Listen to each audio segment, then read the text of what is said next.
TOA community, what's up everybody? Welcome back to the channel. I am Robert Linkle, trainingtheolderadult.com, and I want to do a little update on grip strength training. Now, if you go to our YouTube page, which obviously if you're here watching this, you have been, you'll see this video, where is it? There it is, entitled Grip Strength, an Indicator for Lifelong Health, and one of my best rants ever, I think. So that's a 30-minute video.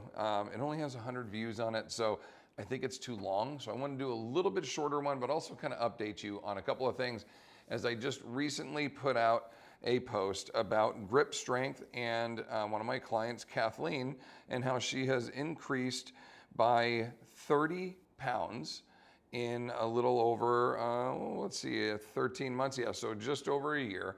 She went from 60 pounds of pressure in her right hand all the way up to 90, you'll see here on her next squeeze. And that was in her right hand, and her left hand went up from 60 to 88. So she had some very good success over the last 13 months of increasing grip strength. And I want to discuss just a little bit one of the best articles that we have to support why grip strength testing is such a good and simple thing to do, and you can test in-house. These are $26 on Amazon. They have even cheaper ones if you don't want to invest a ton, but it's something that you could get at home. It's so easy to test.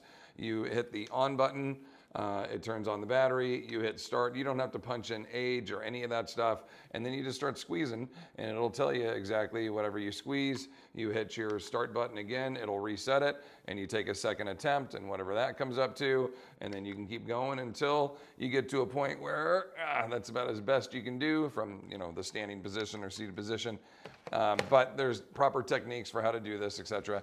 And just to review that very quickly, you hold it out in front of you, pull it down to your side, hold it right in line with your thighs and squeeze, but don't let your hands touch your legs. You can't like brace it against your thighs. That's where your grip is at its strongest, okay? All right, so when we look at this, almost everybody thinks, number one, grip strength, it's all about crushing, okay? How much you can squeeze, not enough about how much you can extend, and some alternatives and some other options on how to train it. So I've got a couple of videos I want to show you. I've learned how to share some videos into our Prezi formats on here. But this really good article, it just kind of goes through some of the more recent studies. What I really like about this one, 5,000 women were part of this study. I looked at their average age, 78, their life over 5 years, and found some great results showcasing on that we shouldn't necessarily focus on weight loss as we're aging, but we should focus more on improving mobility and overall muscular strength. So Lisa Underland, one of my favorite quotes ever, I think, is encouraging everyone, but specifically women, since this is a field that doesn't get a ton of attention when it comes to the majority of our focus in fitness it's typically male dominant. I think we're 80% male trainers, etc. So it's nice to see some emphasis from a female's research standpoint and from other elite females in our profession. I love to see this, but it's empowering women to lift weights. You need to lift weights. It's not just about restricting your caloric intake. It's about showcasing and building your overall body strength. And by doing that, you'll increase your grip strength. It's not about sitting at home just crushing one of those little crushers and going, oh, hey, I increased my score, so I'm healthier. Not necessarily. If you're able to just train. So I'll tell you this. Kathleen did 0 specific grip strength training. None. I've got all these cool tools. I've got all these little rubber bands I'm going to show you. I'm going to show you a video, all this stuff that you can do. She didn't do any of that. What she did was lift really heavy weights in here. And by really heavy, I mean up to like 70 pounds on her deadlift, okay? Like she just gripped onto a lot of stuff, and we change handles and grips and angles of attack constantly. Like we're always gripping things differently and working on it differently, and we do a lot of extension, or what we call anti-arthritic grip strength exercises too. That's another discussion, but anyhow, you don't necessarily have to sit here and go, I must increase my strength like on my hands. It's more about utilizing them on a more regular basis. So because Kathleen has improved her overall health and performance, you saw in the post all the other things that I listed that she's improved, but the way that we could take a quick snapshot of that is let's just see how your grip strength is, okay? So this is another very good example of that. And then my buddy Rocky Snyder is in here. He's got a couple of quotes too, where they talk a little bit more in detail of how they saw, what the averages were, and age groups. And they're all breakdowns for this too. You can go through and see all these. Although boosting strength overall can lead to improvements in grip, there's a benefit to focus on. There's a benefit to focusing on your grip specifically.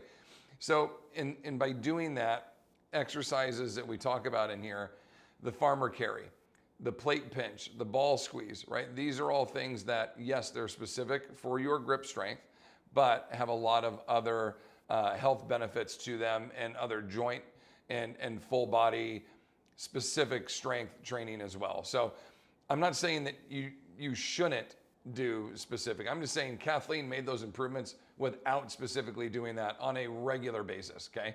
Like there were days where we would focus on single arm deadlifts, and yeah, that's grip strength dominant, like you have to be.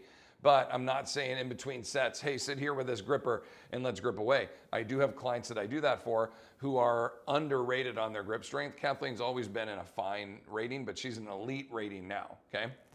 All right, so with Rocky's comments here too, one I wanted to specifically focus on, the dead hang, okay? This is one that most people look at and they're like, I can't do a dead hang. This is where you grab to a pull-up bar and you just dangle from your arms, right? But muscularly, not just dangling on your joints. You're muscularly holding a pull-up position. Feet are off the ground, etc. So a lot of folks in our older populations can't get their arms over their head, let alone hold their body weight for more than a half a second before they fall off. What you can do is grab like a suspension strap or a TRX or something like that and simply just lean back and hold. That can be your dead hang, right? Your muscular hold, basically, as we would call it. A lot of grip strength value to that as well. So very, very cool article. I love the info that's in here. Anything new that I have seen in the last, 6 months, anything that we've got on here in terms of newer research, this is the best article I have seen for this, and there's nothing to contradict or oppose any of this in here. So I think it's all to date the best information we can give out to people, and showcasing that by utilizing a dynamometer, testing our people, seeing where they are, giving them an opportunity to train for 3 months, I would say as a minimum, and then retesting will give you a very good indicator of their overall health and strength all in one pretty good snapshot. So you can look a little bit deeper into full research articles, which they cited in here, okay, but I'll cite them as well in the description and kind of showcase some of that. So let's look at a couple of these now that I have learned how to screen share my videos. So here is my dad, okay, doing his test. Oops, let me find him, here we go. So he's doing his test here where he's going to hold down at the side, squeeze, squeeze, squeeze. We check the score, we tell him what it is, we reset it, see how he holds it out in front of him, squeeze, squeeze, squeeze, squeeze, squeeze, but he doesn't let it touch his hip on the side. He's just holding it straight out in front, squeezing as hard as he can. Now I'm gonna keep giving attempts until he doesn't improve. It's not just 3, it's as many as it takes. If you get to, you continue to improve rep after rep after rep, that's fantastic. I mean, I wanna keep going until you don't increase again, okay? That's our goal there. I showed you the video of Kathleen doing it. A couple of the exercises, and this is maybe one that we have done here in-house, boy, I would say in the last 6 months, something that's this specific, are some of these grip and wrist exercises. Now this one's specific more for forearms and for wrist health, but these are pronated wrist extensions, and then I'll show you a supinated wrist curl. These are ones we're doing during what we call an active recovery week. So recovery weeks are a little bit less intense. We're going a tiny bit slower in what we would normally be doing. We're not lifting nearly as heavy, and we're taking more time, more opportunities to have everybody kind of rest and recover and move through some ranges that we don't typically do.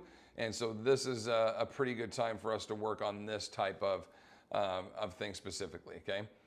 So isolating the wrist, allowing the hand to lower all the way down, to let the dumbbells roll all the way to the edge of the fingertips, and then squeezing back up.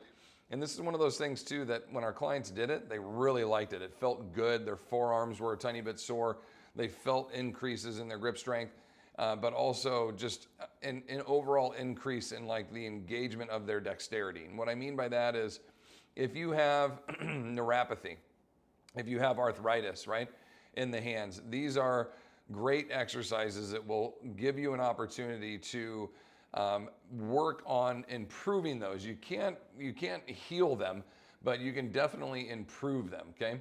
Top left, this is the plate pinch. This is the one that was mentioned earlier, you know, that Rocky put in there. You can grab 2 plates, squeeze them, lift them, grab 3, grab 4, kind of work your way up. The ball squeeze on the bottom right, these are just little sand balls that you can grab, and you can grab and squeeze with 4 fingers, with 2 fingers, with 1 finger, you know, however you want to do those. You see, I'm rehabbing my hand injury. You guys see there on the bottom right? Well, really in quite a few of these, you can see my surgical scars there.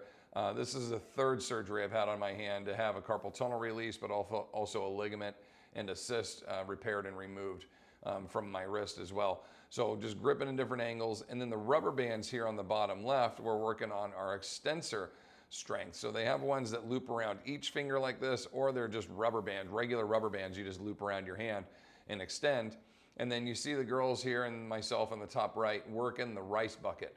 These are awesome. Again, it's a 5-gallon bucket with just a bunch of rice in there. You can dig your hand in, open your fingers. You can turn them like I'm doing on the top right there, little blades turning up and down, up and down. These are just great opportunities, great ways for you to work on increasing your grip strength, your wrist strength, improving your arthritic response, your neuropathies. Again, the more you use and engage your dexterity, the more distal your body. If you have these diseases, the more distal ends are the ones that are going to get less responses by you being less active. So the more you utilize them, the more particular you get, the more dexterous, if that's a word, that you get using your hands, pinching and being, you know, doing little screwing devices and playing with Rubik's Cubes. Do things that challenge and work this so you can maintain it and hang on to it. Because those diseases are trying to basically take over the areas that aren't getting the greatest blood flow and aren't being used all that much. And so it's going to start on the distal ends, your hands, your feet, right? Starts in your toes and your fingers, and it's going to start working its way back up. So consider that deeper capillary densities and exchanges, engagements there. These are all positives. So again, I know I'm referencing an article I've already done a video on, but I wanted to get a couple other points in here, make it a little bit shorter, only 10 minutes, but hope you get the idea, you get the point. If you have any comments or questions, hit me up down below. I love and appreciate all of you. And head over to trainingtheolderadult.com if you need anything. Please subscribe. Work very hard on this channel to give you good content. So if you like my videos, you've watched more than one of them, and you want to continue to watch, please help me out by hitting that subscribe button. I don't ask a whole lot. I don't charge for anything. We put in good time to bring you good content. So payment, quote unquote, for that would be just hit that subscribe button. Help us out and help us grow the channel. We sure do appreciate you. All right, everybody. Until next time, continue to fight the good fight against sarcopenia, and I will see you in the next one. Take care.